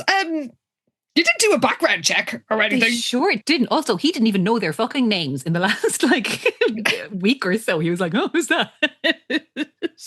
Like as if he's been involved with any of this in any kind of meaningful way is hilarious. But yeah, so Laurent is like, look, that's not true. Whatever the Countess is saying, like it must be a mistake or she's up to something. But Nicolas is like, no, the guards found the Countess's pendant less than an hour ago in their quarters, around one of their necks. But Laurent, if you were a thief, why would you be wearing it in public? Like you're all dressed up to go to a ball. Like that's very true. So also, is Nicolas literally just like, yeah, here, take some armed guards, lock up some kids in the dungeon. Yeah. It's fine, work away, Countess. Beyond the rule of law, apparently. Oh my God. Like, yeah, I guess human rights just don't apply on this weird little island. They're out of any kind of jurisdiction. What's going on? They sure don't, because Nicolas looks at him sympathetically and is like, I know you trusted them. We all did. There's a lesson to be learned from our mistake. The only ones you can trust in this world are people like yourself, people on equal footing who have no need or desire to steal from you. I hope your servants kill you all in your beds. I swear to God, like, from having no real feelings one way or the other about Nicolas and Catherine, it was like, yeah, they seem fine. Now I'm just like, well, I hope your servants murder you. Yeah. Like, also, what a great leader he must be. Duty and tradition. That's how he thinks of the hoi polloi. There you go. Some fucking revolutionary, I'm sure he was when he was a kid. But but Laurent is furious. He's like, that's absolutely ridiculous. That's the kind of nonsense that keeps us locked in the Middle Ages. But Nicolas is like, look, you can't argue with the evidence. They were caught with the stolen emerald. Isn't that enough to convince you of their guilt? Or would you prefer to hold your judgment until one of them shows up wearing the de Rimini's diamond necklace? And he's just like, no, like they're not guilty. Like, what are you talking about? But again, his dad is just like, are you trying to convince me of their innocence or yourself? But even like Laurent can feel that his resolve is weakening slightly, but he just can't believe that Liz is a thief. Except he does wonder, like, maybe has he been blinded by his love for her? And Nicolas is like, I must return to the chateau now, and you're expected to arrive on time this evening. Was it already the evening? I don't know. And then Nicolas says, never oppose the Countess unless you absolutely must. She's an important ally. What? And likewise, she would prove to be a formidable foe. How is she an ally? How is she an ally? This is madness. It makes no sense. They don't explain how it makes sense. They do say she wielded power in both social and political circles. She is mentally unstable. She shrieks in public. She is a countess of an unnamed, I guess, Italian principality. How does she wield any power at all? Honestly, I mean, look, she's an absolutely dynamite dresser. I'll give her that. Oh, that's true. But other than that, she's absolutely unhinged. Like, she is not a woman you are inviting back to any kind of party after you meet her once. You're just like, wow, we are staying the hell away from her and whatever her deal is. But yeah, apparently she's some kind of political force. Like, in what universe? Oh my God. Also, how does this ghostwriter think Europe works? I mean, you know, like, governments and democracy, right? Like, you're in France. Like, is she, I don't know, is she meant to be like, has Jacques Chirac's ear? I did look up who was the president of France at the time. I thought it was Jacques Chirac, and it was. So, yeah, is that, like, how is this working? Like, is there going to be some treaty between whatever, like, you know, powerless Italian, like, county that she rules? Like, they haven't had a king for a while either. Yeah, true. No, I mean, whatever treaty they're going to come to will be signed in Leicester, probably. That's neutral territory. Another absolute monarchy, which apparently is what we're dealing with here. It's like full on 17th century stuff. It is bananas. But enough of politics. Let us cut to the dungeon. Please, let's. Oh my God. Jessica is sobbing. She is curled up in the fetal position on a hard stone floor. She's wailing. What if I never get out of here? She's like, no one who might be able to help her even knows where she is. And then she realizes even she doesn't know where she is. And honestly, Jessica, neither do we. Is it like, I assumed it was the dungeon of the castle. Have they taken her to another dungeon? Oh my God, who even knows? Honestly, I presume they're still on the island, and yeah, it's like the castle dungeon. But she's she thinks that Liz is her last hope, and tries to use her psychic twin powers to scream, "Please find me, Liz!" in her mind. So she hears somebody coming, and she's like, "Oh no, maybe it's help." But then realizes as she's like peering through the barred window, she can see two guards dragging Liz into the cell. So the guards bring Liz in and they're like, she says to leave them secured. So they're literally chained like to the wall with metal cuffs around their wrists and ankles. Like, this is crazy. Whatever about the fucking false imprisonment of it all. They're now literally chained to the wall with metal cuffs. Like, it's bananas. It is, and it's illegal on so many levels. Illegal. Oh my God. There are rules in France and in Europe in general, guys. Get the European Court of Human Rights in here. Like, seriously, this is deranged behavior. So Liz is like, you don't understand. Like, never says you legally can't do this. I demand to see, like, call the American consulate or something. Fucking embassy. We're minors. You literally cannot chain us up in a dungeon, you lunatics. Do you know what? The book was worth it for this. These last 10 pages are truly the greatest. Because Jessica's like, I don't understand, you know, this pendant isn't even valuable. And she tells Liz that Jacques told her it was a fake. And then she says, it's gone. It must have fallen off when those goons dragged me down here. Wow, none of them just took it? No? Like the stolen jewel? She's talking about the pearl bracelet there that it must have fallen off. That's true. Sorry. Yeah. So yes, I'm sure that's going to serve as some sort of Cinderella clue for somebody to find them. But Liz is wearing her white gown, and Jessica, because she's always thinking about, you know, turning looks, says, you would have looked beautiful at the ball. What do you mean my first thought if I was chained to a wall in a dungeon? We're like, how do we get some kind of legal representation here, for God's sake? But yeah, Liz says that the Countess has it in for her because of her relationship with Laurent. I'm convinced she would stop at nothing to get me out of the way, even if it means framing us for jewel theft and locking us up in the dungeon. But Jessica's like, don't worry, Jacques knows this castle inside out. He'll save us. And Liz is like, yeah, Laurent does too, but, you know, do they know we're down here? By the way, my favourite moment in the entire book is when Jessica reaches over to pat Elizabeth's hand. We're told she's dragging her chains on the floor. Okay, Marley. my God. It's the Count of Monte Cristo. Oh, Count of Monte Cristo. Oh, now here we go. Accused of a crime they didn't commit. Oh my God, it's all falling into place. Well, now, they're going to be there for like 10 years and then have to like fake their own death and be chucked into the sea. That was on an island.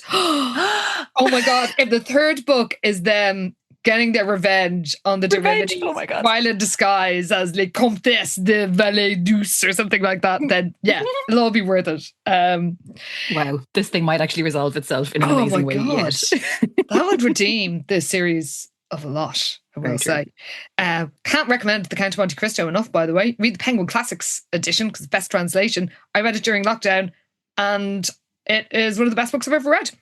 And it does make me think that the twins version that's an adaptation I'd like to see. Yeah.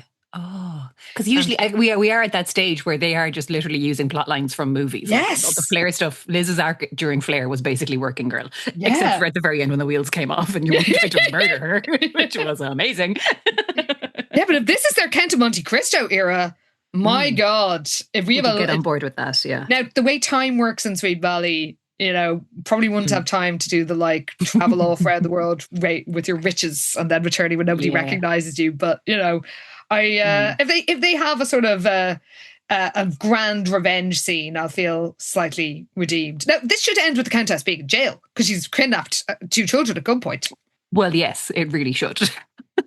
But speaking of people who should be in jail, Liz does ask, first of all, sorry, Jessica worries like, maybe Jacques will take me at my word when I said I didn't want to see him again and he won't come looking for me. But then Liz is like, hang on, if he gave you those pearls to make up for just giving you that tawdry gem, why do you still have the pendant? And Jessica's like, oh yeah, he kept trying to get it actually. And then, about fucking time,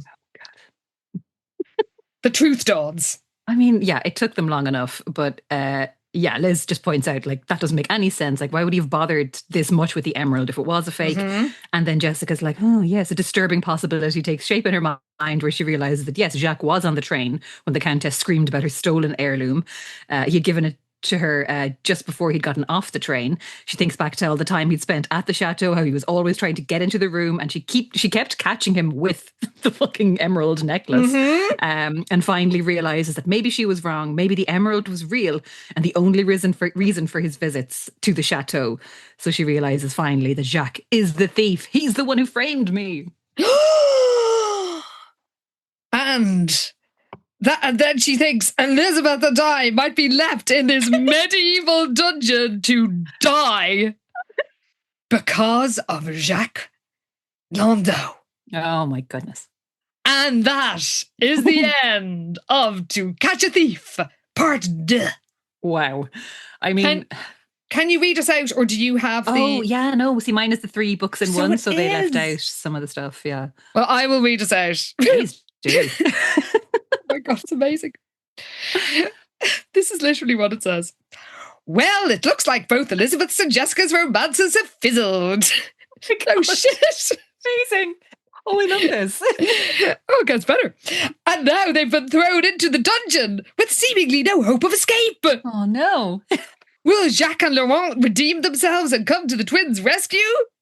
Find out in Sweet Valley High 134, Happily Ever After, the 3rd book in an enchanting 3-part miniseries coming soon. It's a fairy tale come true. Wow. Wow. It's something. I love that. It's very Adam West Batman. Oh, isn't it? Fucking same bad time, same bad channel. But just the tone of the like, well, it looks I love this for them. But they never do that kind of a readout. Wow. Yeah, like we got a lot of excellent campness, I feel, in the end of this episode. Good. Yeah, but they really kept it all to the very end of this. Oh, very much so. Yeah, last 4%. So, well, on that bombshell, do you have stats and indeed outfits? I do, yes. Yeah, wow. There's a good whack of outfits because of all the fancy dress of it all. Okay, so we'll rattle through some stats first, I think. So, yeah, actually not a great showing for the Wakefields, I must say. The Blue-Green Eyes only got 3 mentions. Okay. The blondness, also 3. Oh, wow. Oh, Yeah. I thought there'd be more. It feels low because Laurent's blue eyes got 4 mentions and Jacques' brown eyes got 7. Oh, well, I guess it's the POV of the twins. For once, they're not thinking of themselves. They're perving on boys. So, very true. People roll their eyes 17 times. Who can blame them? I mean, I shudder to think how many times I rolled my eyes while reading. Same. Hard same. Fair. I guess it's fair. Jessica gets tingles up and down her spine or somewhere else 4 times. Oh, okay. Good for her, I guess. Tingling up a storm. Yes. People, I mean, it's usually one or other of the twins, bite their lower lip 7 times, which is kind of a new thing for them. That's not usually a recurring yoke that happens in these books, but there's a lot of lower lip biting or like chewing their up their lower lip, all this kind of thing. It's giving Anastasia Steele, to be honest. Oh God, I had to go through my book at the last copy edit stage and get rid of a few lip bitings. Yeah. So, sometimes it's just a way of breaking up the dialogue a bit. Fair. That's fair. The de Riminis are referred to as hags 6 times. Which I just found very entertaining. Same. The de Rimini hags. Wow. Yeah, so some good stats. The outfits, good God. Okay, we better get to these because there are a lot. Oh, wow. Okay, let me see. Where am I? Okay. First one is... Oh, yeah, actually, this isn't much of anything. It's just Jessica wearing black jeans. And I only noted it because... apparently when you wear black jeans, you're some kind of like some terrible, terrifying goth. But now everyone's wearing black jeans and black t-shirts and it's not a big deal. Well. Yes, things have changed there. The Countess, when she's screaming the place down because the diamond necklace has gone missing, she is storming through the hall in a bright blue, filmy chiffon robe with a white turban on her head. Fuck yes. Very Joan Collins. It's incredible. Like it's kind of what Lila wore in that like soap opera episode that they did of the TV show. She definitely wore some kind of fancy turban. She did. It was amazing. It's very 80s glamour lady. I love it. Antonia is trailing behind her mother wearing green silk pajamas. And I think it's the first time I've seen silk clothing and be like, yeah, okay, fine, that makes sense. Like silk pajamas, sure, not like your constant fucking silk shirts and silk dresses and that, but like pajamas, yeah, that sounds nice and cozy actually. Quite luxe, yeah. Oh my goodness. We have the costumes for the Cinderella tableau. So Liz wears, it's a full-length beaded shift in a severe shade of mustard brown. Ooh. Apparently it's chic, elegant, glamorous, and yet matronly and drab at the same time. How is that possible? It doesn't make any sense. No, it really, really doesn't. Not at all. Jessica, in her fairy godmother outfit, she wears a pale green silk gown with silver threads woven through the fabric. Fancy. She's very. That does sound quite good. It does, in fairness. She also has some kind of veil that they fashion for her hair, and this kind of like high updo that she has as well. Oh, yes. With the kind of the emerald necklace on her forehead too. So it actually does sound like a quite cool costume. It sounds more like she's a genie than a godmother. A little bit, but yes, I can imagine it. Yeah. Claudine, when she's dressed as Cinderella, she wears a pink dress with lace trim, high waist, puffy sleeves. It's like, yeah, I don't care as much about the kids' outfits. No, they're boring. Like ghosts. Yeah. Apparently Louis, when he turned up for, or not Louis, what's his name? Laurent, when he turned up for the family photograph, he was wearing a fancy dark blue uniform with all sorts of medals on the jacket. And again, I'm like, what a fucking medal. Yes! Okay, Buster. That's just truly all I can picture. Yep. So the ball gowns that the twins wear, and actually these are pretty accurate to the colour. Yes, I was thinking that. Yeah. Are they the right way round in colours? I think they're the wrong way around, actually. Yeah, but they are the right colours, just not necessarily in the right order. Exactly. So Jessica wears a sleeveless lavender gown, delicate lace trim on the shoulder straps. The only thing is, it's a lavender gown that she wears with an emerald pendant, and I just don't feel like that really works together. No, it doesn't. Liz, at one point she tries on a monstrous red velvet gown heavily trimmed with gold piping, I should say, and Jessica tells her to take it off because she looks like a couch, which is quite funny. Antonia, when she is sitting with Laurent outside the cottage, she is wearing a blue dress, a pearl necklace, and black pumps. Her red hair has been arranged in a tight French braid. So it sounds kind of Kate Middleton-y a little bit. Oh, just kind of yeah, a bit. dress, Yeah. Yeah. Very conservative. It is. It's very, toned down. It's no green silk pajamas, and she obviously doesn't dress anywhere as amazingly as her mother does, but whatever.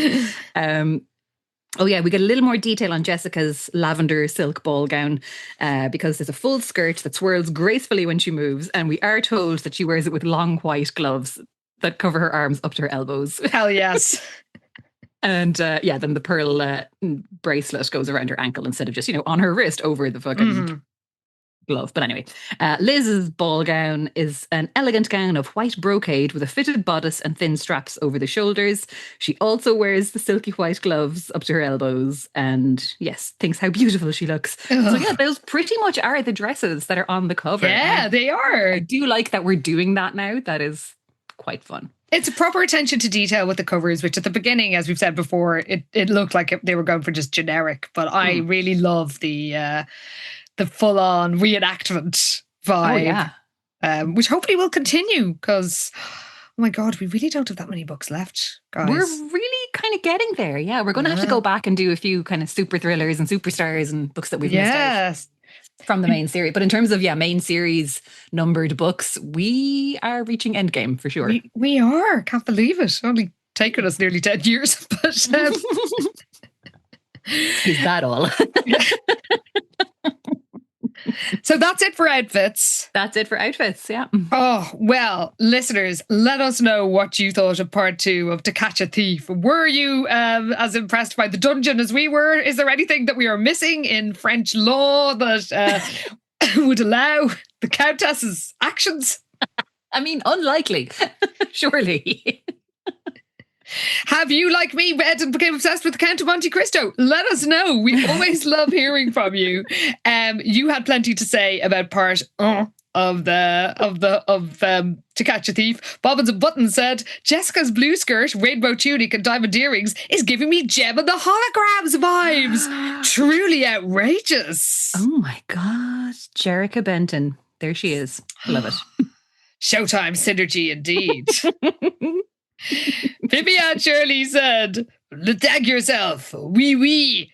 Okay, I'm not going to be able to do the accent for this because it's specific, but I am the gloriously guttural Franco-Ontarian accent and vernacular, and I sneer at the pathetic attempt at Franglish of these pompous European fools.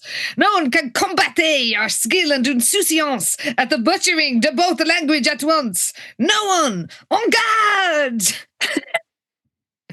All I know about, and this is, I don't know, Ontarian French, about Canadian French is that they have some very dramatic religious swear words that aren't used in France, like tabernacle.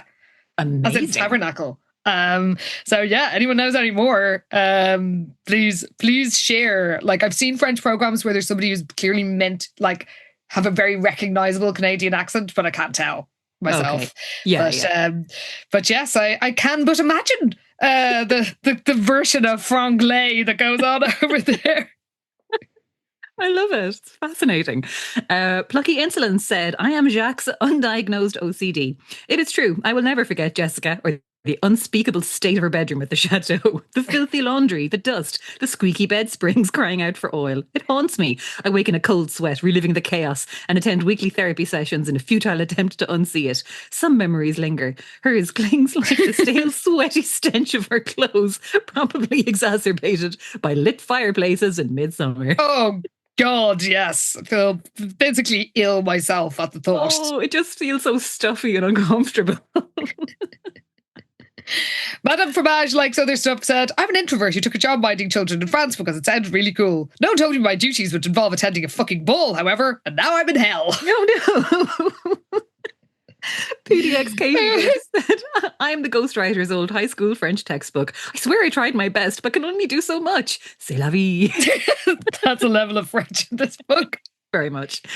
Marty Knox said, I'm the musical Les Miserables, wondering or worried that Liz will eventually start singing, do you hear the people sing? And then she'll start talking about how it's set during the French Revolution and my head will explode. As a musical girl, that's one of my biggest pet peeves. It's not during the French Revolution, it's during one of the other times the French hated their government.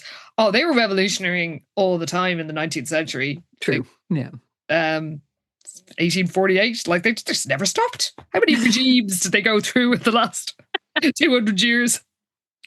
Oh my God, a great point from Miss Pesty here.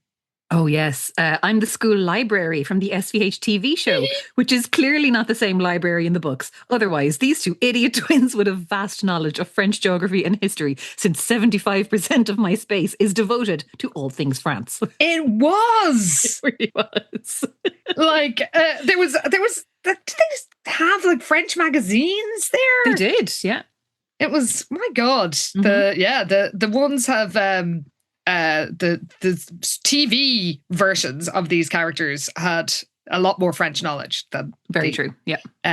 The canon book ones. The Stargazer said, I am Anna, missing Karen's brilliant 6 to 7 joke about Pierre's age. Didn't miss it, was coughing. As the time I remember right, I had to turn myself on silent. Also, I have to say, I'm like, did I make a 6-7 joke? If I did, yes, it was definitely on purpose.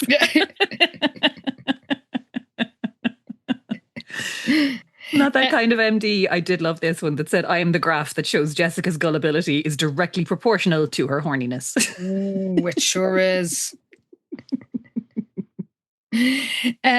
Sister Betty Confetti said, I'm Marjo. Thought I disappeared, didn't you? Nope, I'm here and I'm conning the conman to steal jewellery. Come at me, Jacques. I'll throw you out of this chateau window like a sandwich from a bus. I mean, she'd do it too. She would. She sure would. Oh my God, amazing. Oh, Abby Normal spoke for so many of us, said, honestly, I would eat croissants all day also, but perimenopause has other plans for me. Oh no. And Plucky Insolent said, thanks to Sweet Valley's flat circle of time, Elizabeth and Jessica will never have to contend with perimenopause or frankly any croissant-consuming consequences at all. And even Alice Wakefield, who remains frozen in her early 40s, as slim as her teenage daughters, with nary a hot flush in sight. I don't blame Tatty Mule one bit for trying to kill Alice. That'd be normal. Tatty Mule may have been onto something. I mean, it's like, I'm kind of starting to see her point, to be honest.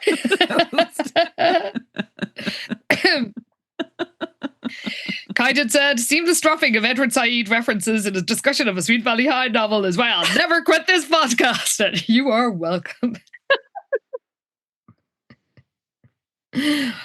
Hello Ali figured out who the prince's contemporaries are, or at least one contemporary. Oh, yes. So yes, if the prince in this story was 17 or 18 in 1997, that means he was born in 1979/80. Since his family is the marry someone for political alliances type royals, I roll, there are probably only 2 schools in England posh enough for him to have attended. So do we think he was at school with Prince William? And if so, did they kiss? Probably not the latter, because I think Laurent is, even for English public school, is... He seems quite repressed. That's true, yeah. If you ask me. But yeah, he could have been at Eton. Although, was he at an English public school? Oh, no, it's Jacques that's meant to have been at... Yeah. Oh, well, maybe he was there. Who knows? Yeah.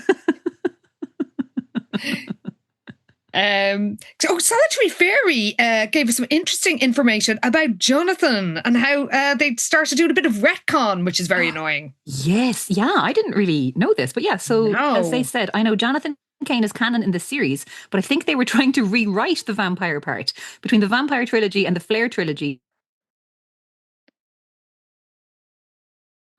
Special book. Oh, I don't have that one. Maybe I do. I'm not sure. But yeah, I haven't read it anyway. Where they refer to Jonathan as a serial killer.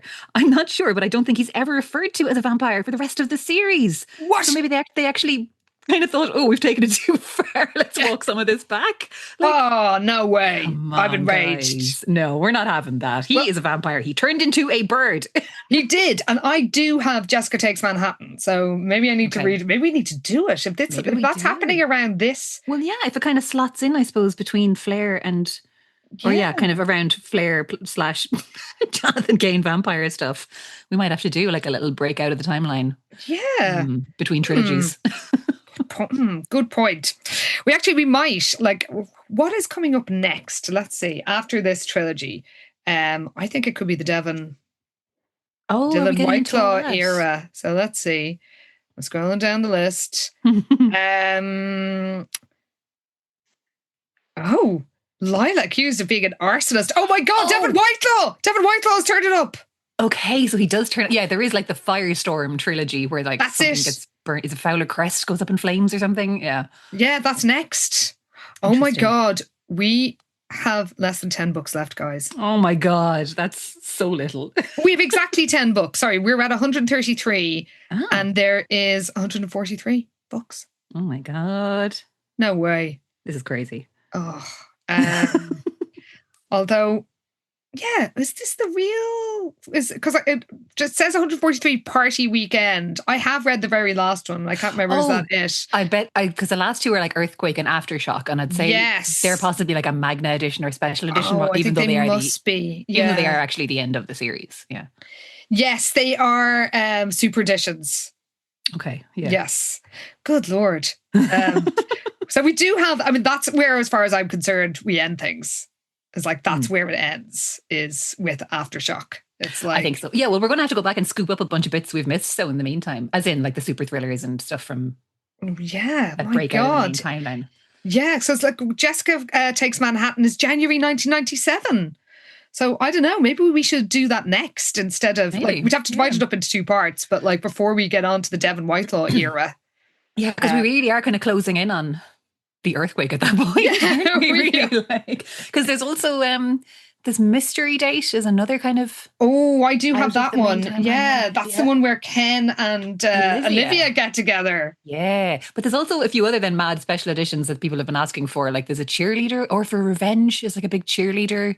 Oh, a bunch of cheerleaders get kidnapped or something. Oh my God. Oh yeah, and there's a Killer on Board, that one where like one of Ned's former clients or like someone he sent down comes back and swears revenge on the twins. Oh my God, it's a super thriller from the 90s. Yeah, we don't have any.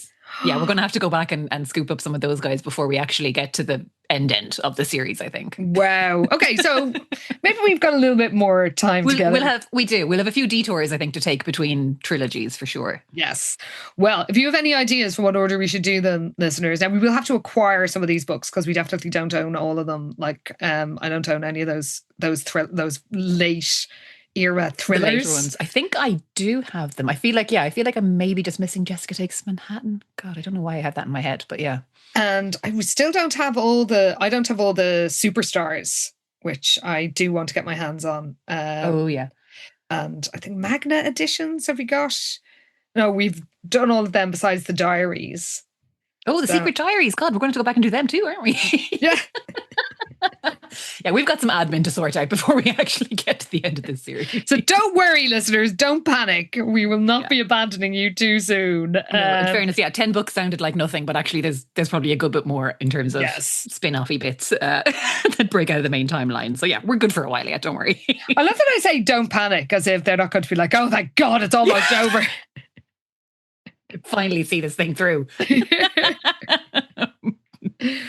Well, if this isn't enough for you, if you want to keep the party going for that, for an extra hour or so, 45 minutes a week, you can, of course, listen to our alternate series, head to the Clubhouse for Pi Beta Alpha, and you can do so by signing up to HeadStuff Plus. Yes, just head over to headstuffpodcast.com. You can sign up to support the show for as little as €5 a month, get you access to all the bonus content of like all the shows on the network, but ours as well. You'll also get like a double love feed with no ads on it. So it'll be all your regular episodes and bonus episodes kept together in the one place, which is quite handy. And we are working our way through the Caitlin books in our PBA series at the moment, which is tremendous fun. Bit of a slow start with the one we've just started, but I feel like things will escalate and spin out of control, as they always do at some point. They really do. They've arrived in a mining town full of mountain folk. Yeah. That's all I'll say. Yep. And they only arrived in the last minute of the last episode. So, True. you know, we haven't even met them yet. So if you sign up to HeadStuff Plus, you can do a wild catch up and then join us at Rock Ridge. Rock Ridge, what's going to happen? I need someone to take revenge on Regina Ryan for the absolute my God. devastation that she is wreaking on this countryside and ensure the health of that town, because what the fuck, dude? Oh my God, they've all got black lung. Like, seriously. Yeah, it's bad. It's really bad. But we'll be finding out what happens next to Caitlin and Jed and friends as they go to sort of patronize the locals in Rock Ridge in the clubhouse next week. But we will see all of you in 2 weeks' time when we find out if the twins will actually get to live. Well, I mean, I think we know the answer to this. But will they get to live happily ever after? Oh, wow. See you then, everybody. Thanks for listening. Au revoir.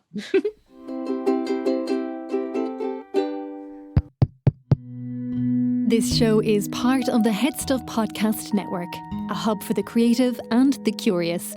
Shows are produced in association with HeadStuff and the Podcast Studios Dublin. Find out more or become a member at headstuffpodcasts.com.